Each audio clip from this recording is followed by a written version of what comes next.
नमस्कार मंडळी, मी विराज. तर तुमका सांगूची गरज नाही आम्ही खय जात होते. तर आमच्या वाडीतली सगळी गँग घेऊन निघालो आम्ही डायरेक्ट खारेपटणात. मग खारेपटणात तर येऊन पोहोचलाव तर चायनीज सेंटरला जाऊन बघतो तर काय चायनीज सेंटरच बंद. मग आम्ही काय घरी जाणारातले नाही, कारण का चायनीज सेंटर लय आहेत खारेपटणात. मग आम्ही निघालो दुसऱ्या चायनीज सेंटरला. तर मुंबई गोवा हायवेच्या करेक्ट बाजूक असणाऱ्या चायनीज सेंटर मध्ये आम्ही येऊन तर पोहोचला. मग जास्त न वेळ घालवता आम्ही लगेच बसून घेतला. तर पहिला इला आपला टाइमपास.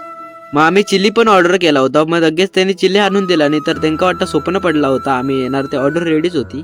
तर इकडं बघा, सशाद आणि अक्षदाची विरुद्ध पार्टी होती. मग काय आपली ऑर्डर पण आलीच होती. मग तेवढ्यात बंटी यादवनी पण आलो. तर आजची पार्टी आपल्या बंटी यादवकडून होती. आमचा खाऊन पण झाला होता. मग आम्ही जरा जात होतो दुकानात. मग दुकानात इलाव आणि जरा शिर्डी मिठा आणि जिरा सोडा घेतला. मग इकडे असेच जरा बसला होता गप्पा मारत. तर आपला मुंबई गोवा हायवे बघा एकदम भारी वाटतं रात्रीचं. मग आपला खाऊन वगैरे तर झालं होतं. मग आम्ही डायरेक्ट निघालो घरी जाऊसाठी. तर मधीच आपली जरा इथं गाडी बंद पडली होती. तर आपलं मेकॅनिक आहे सशादा, तर सशादा गाडी चेक करत होता. मग आपली नंतर गाडी तर चालू झाली. मग सरळ निघालो घरी जाऊसाठी. मग येऊन तर पोचला होत.